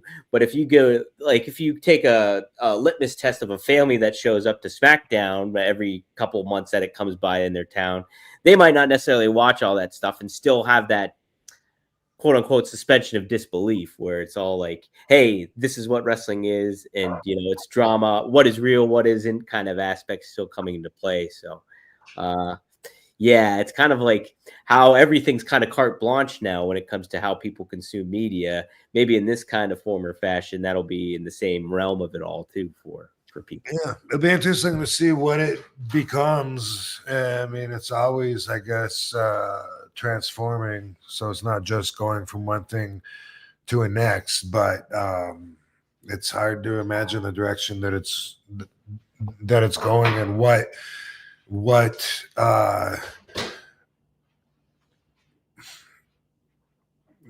approaching the professional wrestling industry with a completely intended transparent view will do to the business. Yeah, right. Now, Terry Funk, he once said too that he believed that it'll go full circle where it will be like people will be more into the legitimate fighting stuff instead of it being like, oh, you see everything and there's this dissection of reality versus what is orchestrated and stuff like that, I guess. So it'll be interesting to see what happens ultimately. Yeah, it will be. But either way, I can see like it's like there's a whole different depth to kayfabe now, where fans think that they understand a lot more than they do, and because that's the status, that changes the way that you present your and showcase your package to them, what you're giving them, your product. Like it changes that, like from the 80s, to now, but that's part of it is when the fans are like really fooled, and a lot of them is just like, for instance, even like why isn't RVD with WWE right now? Because there's a question about that. There's so many people that are gonna just fill that gap with their own answers. You know what I mean? Oh, it's because they don't like him because he smokes weed, or you know what I mean? Like it's in their minds to not want to feel like they don't understand something, and so to fill it with a gap, and because of that, they feel more like they know everything, even though there's some really interesting stuff going on that of that they don't need to know about. So that's but that's just an example. But overall, it's like a lot of it is them filling in the gaps with ignorance, and then believing that they know everything. So it's still there, and besides the momentary loss of connection to real life, if you let yourself go during a show and you're entertained like during a movie, but yeah, even besides that, like there's still, like you've seen the did you see the what's his name, Scarlett and Killer Cross, carrying Yeah. cross. You see that shoot promo that he did? Yeah, that was great. Yeah. That was great. Stuff like that. That's so good that that we have to wonder. Yeah, right. Everybody was like, man, he's and he's so he speaks with such conviction. Like you believe that he believes what the fuck he's telling you. Like he's so good. And I saw that, and stuff like that I love, where there's still a lot of question mark to the industry, still like a pocket layer that's a different depth of keeping them guessing, swerving them, hiding some of the integrity of what you're doing and what it's really about. There's still some kayfabe in that manner. There's different ways to blur the lines now that even though the wave is coming where it's like, oh yeah, let's break kayfabe, let's do this, there's certain ways you can angle yourself around it to keep everybody guessing and making the question, where did he go too far, or was this all part of the show, kind of thing. Right. I like a lot too. All right, we have a couple super chats, then we'll just close it on out here. Maddie just said, flow like water, fighting is dancing, smoke 'em. Frankie Chorizo, he asked another super chat. Thanks for the $2. Did WWE or F bar any of your moves when you got there? Did they were they like, hey, you can't do this, or did you just do it yourself? No, I don't think so. I don't think they barred any of my moves. However, there's rules, so you can't. At least back then, you can't just grab a chair and bring it in. You would get disqualified. Yeah. So that eliminates the Van Daminator unless you distract the ref, bump the ref, or it's a hardcore match. But because of the different style of wrestling, a lot of my moves weren't easy to fit in. Like during a 4 or 5 minute match on TV, we might not even go to the floor back then. So, I'm wanting to do a backflip off the guardrail, and it might, especially if it's a tag match, and I'm only 1 out of 4 guys. The whole job was different, and because of that, a lot of my moves just didn't fit in. I took one out myself. Talked about this quite a few times, but I used to do a double underhook, like a chicken wing suplex, but it would be a front suplex. Yeah. And I stopped doing that when I went to WWE because I thought that it was too much like the pedigree, and I thought that it was like maybe an extreme version, because the pedigree, he takes the guy's arms just like me, but then he's only dropping down, 18 inches at the most, and I would bring the guy all the way up and then slam him down on his front side. So I thought maybe that move is something I should just not do here. And I had enough moves, so I just took that upon myself. Didn't talk to anybody, but just decided that I didn't want that to be seen. I didn't want it to get me heat, but I also didn't. I don't know. Didn't think I needed it anyway. So yeah. And nobody really knew how to took it anyway, right? Like people were folding in half, landing on their knees or their face, or so it wasn't like something that everybody was.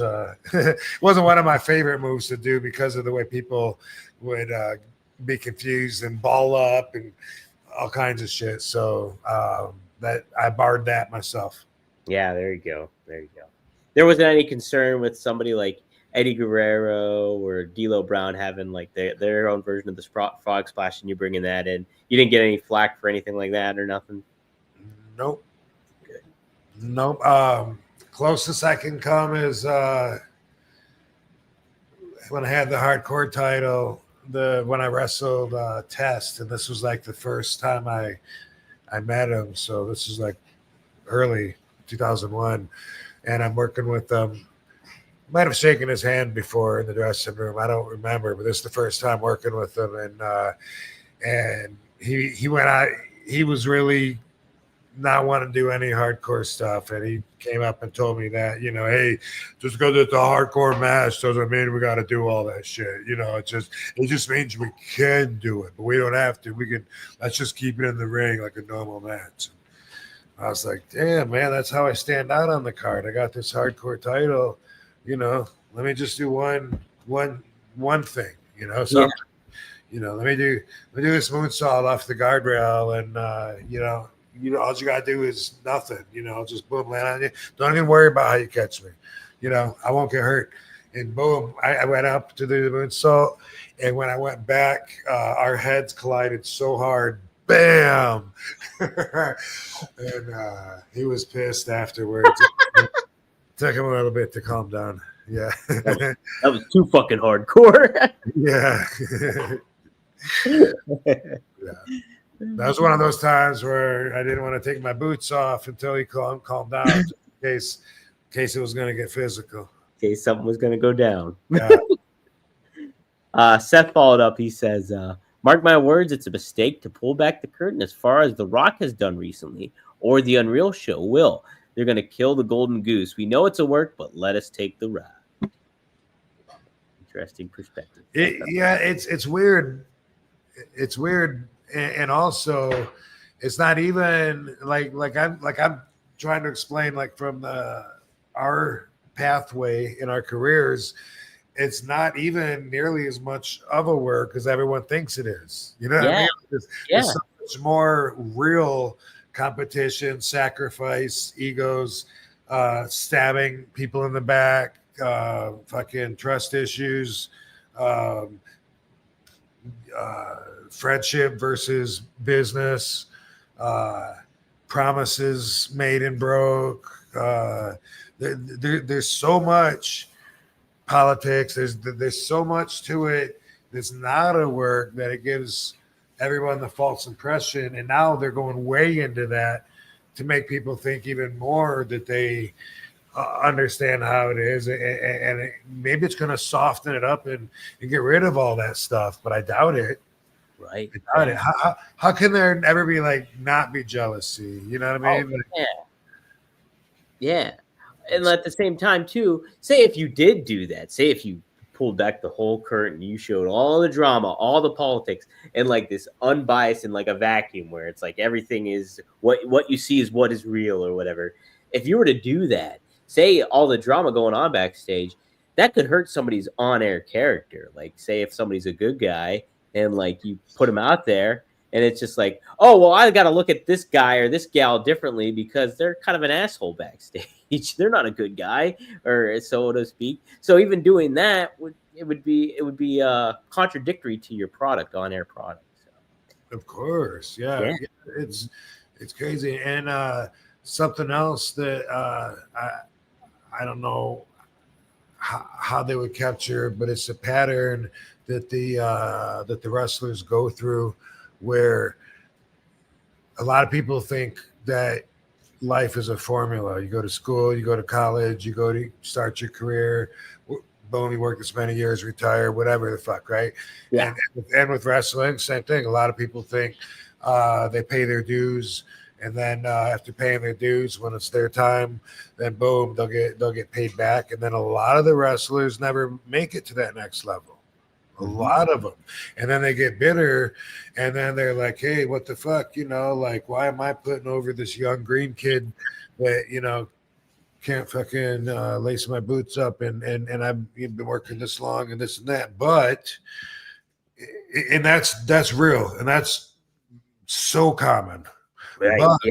But from my perspective, how are you going to argue your value against someone else's value when it's a business and the business is about selling tickets? You know what I mean? Maybe you have been working 15 years, but if nobody has bought a ticket to see you, how are you going to stand there and tell me you need to be making as much as the guy that you're wrestling is making when everyone is paid to see him? Right. And it's a business, and all wrestlers seem to find themselves somewhere in between here and there of that spectrum. And I, and I get it, but I've also understood the business part of it. I mean, I've always kind of been pushed since I started for the most part,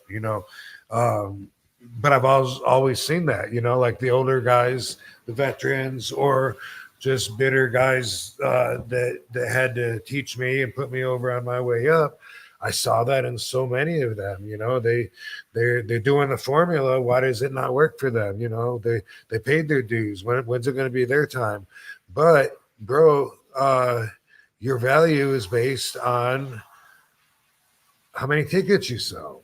And that can be manipulated to a big extent, by the office. They can make the show in a certain way so that more people are going to buy tickets to see this person because of the way you promoted it and put attention into it, and not on these others. And that's always going to be part of it. And that's the part I'm talking about too, with the jealousy and stuff. How you gonna not be jealous if everyone else has this huge, looks like $1 million entrance, with the Playboy thing I saw, like, what if everyone has that? And then when you come out, it goes little sparklers. Yeah. How are you not going to feel, like, you don't see yourself on the trucks when you show up at the man. You don't see yourself at the airport when all the banners are at the airport WrestleMania week. And it's like, where's my banner? How could that not, fuck with you? And especially if you think you are selling tickets, Right. Yeah, that's right. Or you think your value is higher than what it is currently not positioned at, that's a lot that goes into play. It's a lot that goes into play. Yeah. Holy smokes. Good, crazy stuff. Well, okay. Maddie has 2, and then we'll close the show out. He says, the Easter Bunny is real. We had 420 this weekend. Yeah, Mr. Marijuana there didn't show up for WrestleCon, but I'm not gonna hold it against him, saying as how he's all the way in Australia, land down under. And down under. Someday someday you'll make it, Maddie. You'll make it here, Maddie. Would love to see it. Maybe we'll do a show in Australia. Hey, you never know. You never know. And then he added too, can we please have Killer Karrion Kross on the show? That'd be awesome. I'd love to have him. Yeah. He's a good friend of ours, man. He was at our wedding. Yep, they were at the wedding, and super cool guy. It's Katie was saying that he's with WWE, but then he did an indie show, or was it just the Chris Bay show? He did the GCW thing, right? So he did the Chris Bay Benefit for Bay show. Yeah. So, I can try to reach out to PR and touch base and see if I can get him on through the PR. And then kind of let him know, hey, you guys are good friends. Let's make it happen. Scarlett. Yeah. For Katie, she said, and we want Scarlett. Yeah, so we could get both of them on here. I think that'd be awesome. Hell yeah. Hell yeah. Hell yeah. So, yeah, we'll look into that, Matty. Good suggestion. I like it. But, Rob, is there anything else you wanted to cover before we close out?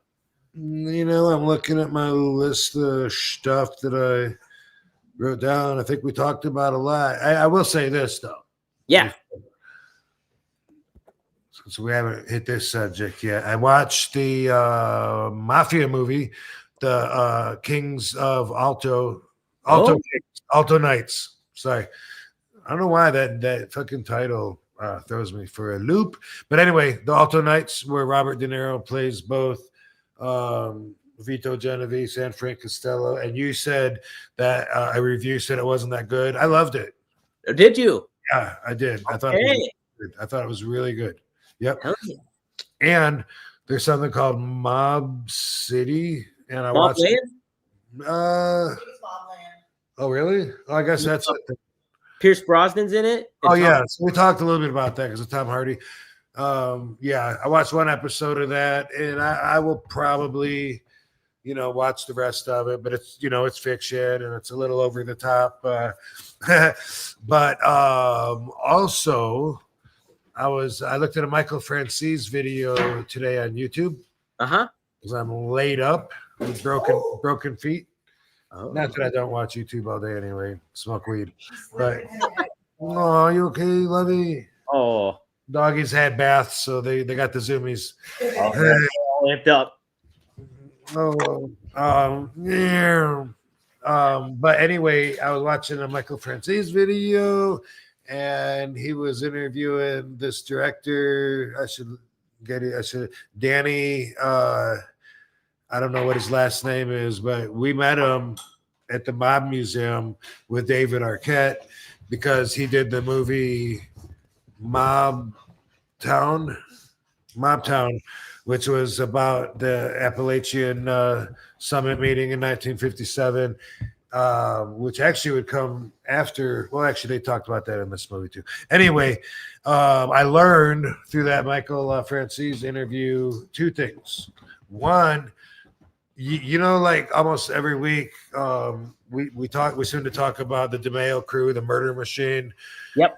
The Gemini Lounge and the whole way that the Gemini method, how someone comes in the apartment, gets shot in the head, they wrap a bag around his head or a towel, stab him in the heart, stop the bleeding, and hang him over the bathtub and let it congeal and stuff. I just found out today that there's a movie from 2023 about them that I didn't even know about. What? Really? Yeah. Whoa. What's the name of that? It's called Inside Man, and I had a hard time finding it because there's a couple other movies named Inside Man. In 2006, Denzel Washington, I guess, did a movie called Inside Man, so that pops up. But this isn't that movie. It was a 2023 Inside Man. I watched it on YouTube today. For some reason, it had I don't know, Hebrew or something like captions, but that didn't bother me.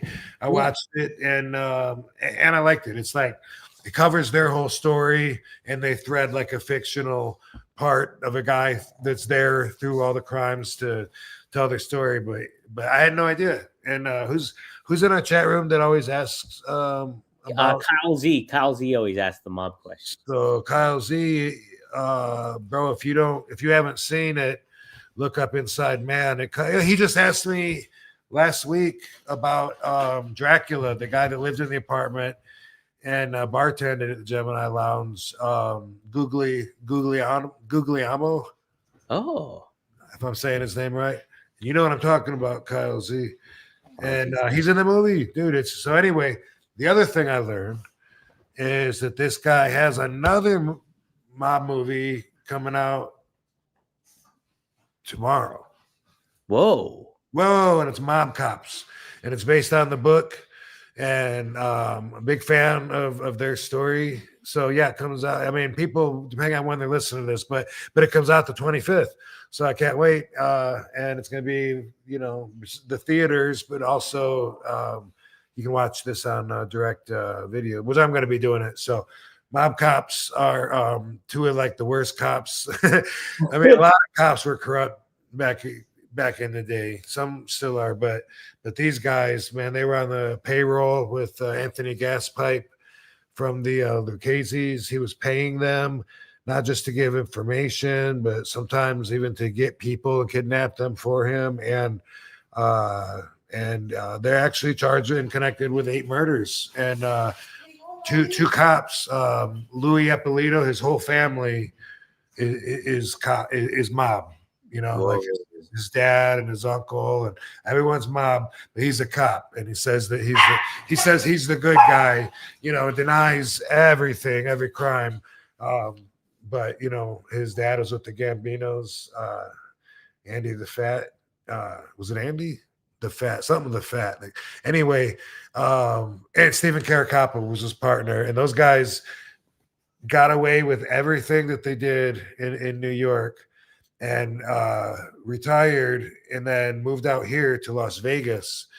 And I was just showing Katie, because we went by this building, Pietro's Pizza, Italian restaurant, and I was telling her, like, that's where the mob cops got busted. They were here to eat, and the cops, have them sit up. And anyway, they moved out here, got away with everything, retired, and then fucking Louis Eppolito wrote the book Mob Cop. Whoa, Like dumbass, got himself busted, Yeah, so he was on Sally Jesse Raphael, this old morning show, promoting the book.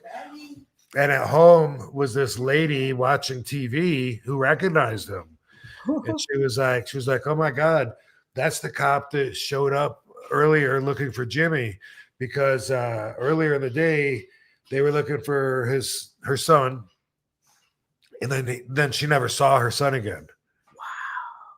Jimmy Heidel, and it was because the mob cops found him, put him in the trunk of their car, and then gave him the gas pipe. And gas pipe shot him like 15 or more times, like to torture him, like had him tied up and wanted information on him, who was with him when they tried to whack him, because he got shot at in a car full of these Gambino associates. And anyway, Jimmy was one of them, and he shot him like one bullet at a time, like through his extremities, just to torture him and get him to and so, but anyway, that got him busted though. The mom recognized him, called the police, found someone that gave a shit, and they did the investigation and shit, and they both died like just like recently, like either during COVID or after, I think.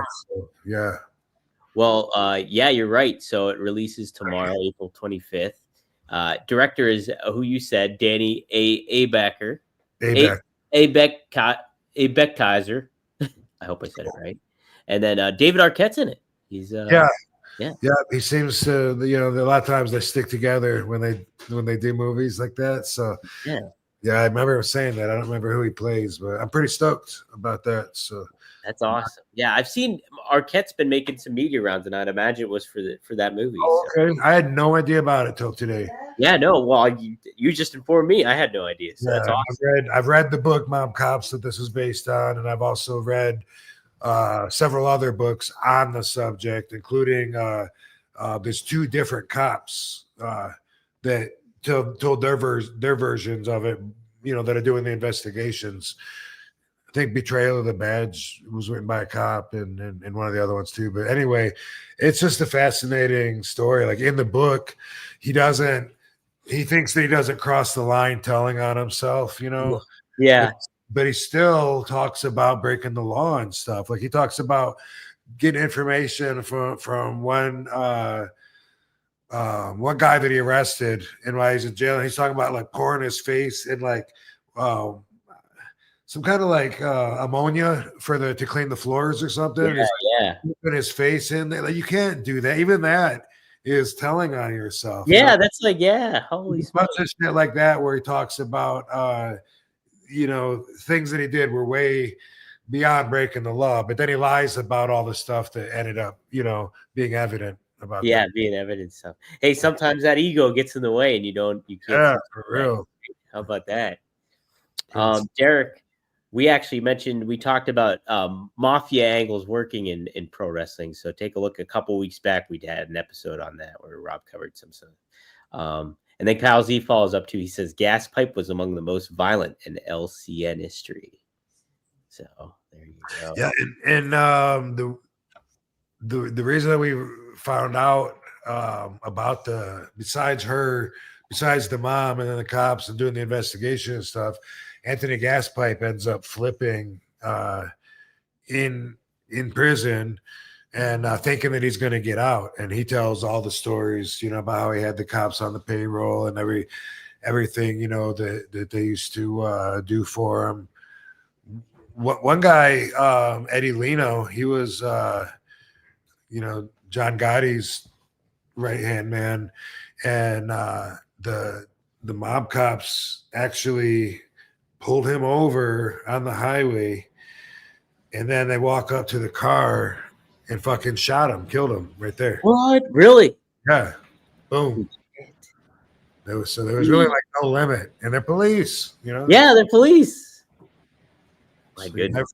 You never know. Even you get pulled over and it's cops, they can still be bad people, But I think they were part of the 75th precinct. There's another documentary on the 75th precinct with this other cop that was really, really, really bad. And now he does talk shows and stuff.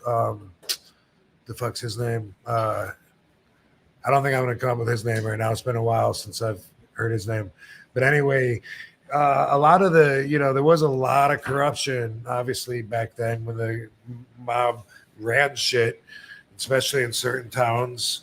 And it was like that in New York, and it was like that in Chicago. And fascinating subject, though. Yeah, absolutely. It is, man. Yeah, that's an intriguing movie to check out too. I have to get the book too for sure and check that out. I did start reading, so I started reading an Elmore Leonard book. So I'm gonna start that off. Then I'm gonna venture out in the other stuff. What book? What Elmore Leonard book? Cat Chasers. Did you ever read that one? Nope. Okay, that's a good one. It's about a guy. He runs a motel in Miami, and then he goes down to the Dominican Republic because a girl shot him when he was in the Marines, and so he's going to find her. But really interesting characters. I'll wait for the movie. Wait for the movie for that one. I got no time for fiction. I got to learn. That's it. Learn and learning. That's it.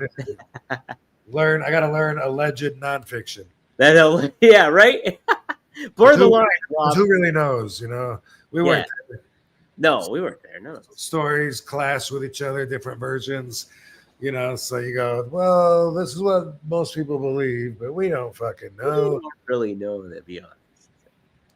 Interesting stuff. So it's a awesome Mafia week, though. Watched the Inside Man today, and also, and by the way, the guy Danny, the director, plays Roy DeMeo. He acts in his movies too. He also played Joseph Barbara in Mobtown, the guy that owned the property at the Appalachia, and he plays in Mobtown. I think he's in Mob Cops, but I don't know what he's doing. Yeah, I think he's listed on as the cast too in it. Yeah, I got to see what characters are in it. Also, that excites me because sometimes you don't know if there's a bunch of mobsters talking in a room, but then I look at IMDb and I'm like, oh, he's supposed to be Joe Bonanno, and then it means more. Yeah, that's a neat thing I'm sure to do. Gambino, I can see it. That's probably a neat thing too when you're well aware of like who the mob people are, and then you look them up on the movies. Oh, that was that guy. I know who that mobster was. No, that's gonna be. Yeah, I'm a geek. Yeah, that's nerd. I'm a mob nerd. That's my official title. Mob nerd. That's what my T-shirt needs to say. That's it, right? All right, guys. Like I said, sign up for Only Wrestlers. Go to onlywrestlers.com. Sign up now. Get your account there for free. If you're watching on YouTube, that would be rvdtv.com or RVD's YouTube channel. Be sure to like, subscribe, share, help get the word out. If you're listening on Spotify or Apple, give us 5 stars and write a little review. Tell us what you think about the show. Be sure to follow Rob at The Real RVD on all his social media accounts. You can follow me at Dominic D'Angelo on X. Go to 1tsport.com for some cool merchandise. And RVD420. Go to get some Greek glass, some cool stuff. Saw some of that Greek glass, too, at the Nerd Bar. Yeah, I autographed one. I need to post that. I sent it to Greek Glass to post, so I figured I'll repost it. But, yep, somebody bought one of the glass pieces and had me autograph it, and it's a picture of me. No, there's a picture of Katie. I get me and Katie mixed up all the time. But she was, I guess she's just posing with it. And, hey, somebody grabbed my phone and took a bunch of pictures of our dog. Who did that? Yeah. All right. Well, I thought I was gonna have. This is the piece anyway. Oh, here, let's pop up full screen. Boom. Oh, look at that. That's awesome. Hell yeah. At the Nerd Bar party. Yeah, can't beat that. Look at that shit. There's Katie right there. Heck yeah. Katie. All right. Katie Forbes. Rocking it. Cool. Well, this is a fun episode back. Rob, this is actually episode 101. So we did. Oh, that's right. 100 was coming up. And then, so what, you and your brother just did like a best of, or what'd you do? So what we did is we got together. We talked about how he met Jake Roberts and started the podcast with Jake. And then I talked about how we started the podcast with us. And then we covered WrestleMania weekend and got perspective on that. So it was all a kind of an all-encompassing thing. So okay, that was our 100th episode. But wow, 100th episode and RVD wasn't even on it. It was really busy though, and the And to further answer dude Seth's question, I was really busy WrestleMania week. I did 3 days at WrestleCon, 3 different appearances at different locations afterwards, and in between that was dealing with having 2 broken heels, not being able to walk, and learning how to pee off of my wheelchair. And you mastered that. Yeah. And you also know your limit of how many beers you can have without having to pee. That was what made it tough, man. Because in my mind, like I'm already thinking, like as soon as I leave home, I'm already thinking about like, man, I'm gonna have to pee, and then I'm just thinking about my stomach, and I fool myself into thinking I gotta pee. I do that too. On my way to the convention center, I'm like, dude, I just peed before I left. What if it didn't all come out? Like, what? That's what it is. I get the same way on an airplane. I do too. I think the same stuff too. Is like, I should pee right now. I was like, do I have to go? Should I go? It's like, my head about I hate the thought of just being trapped and not being able to if I have to. Like, yeah, I'm the same way. Yeah. Well, hey, we can all pee after the show here. Yeah. Hey, did I tell you my Jake, one of my Jake the Snake stories? Was it the one where you at the gym with the kid? Yeah. Okay, you already know that one. Well, we could share that another time, but that's a fantastic story. I've known him a long time. Jake Roberts, baby. Let's have him on the show. We should get him on. Hell yeah, we should get him on the show. And I'll do his show. Yeah. Shows. I like it. Cool. All right. Thanks, Dominator. Thanks, Van Dam fam. By the way, May 3rd, I will be in Michigan at Rhino's show, whatever the hell that show is called. So don't think that I'm going to let something like a couple of broken feet stop me from seeing my Van Dam fam in Michigan. How about that? You'll be tapping like Fred Astaire by that time. Yeah, for sure. Yeah. All right. We'll see you next time here on One of a Kind on Trash Day with who? Peace out, hoes. RVD. Yeah.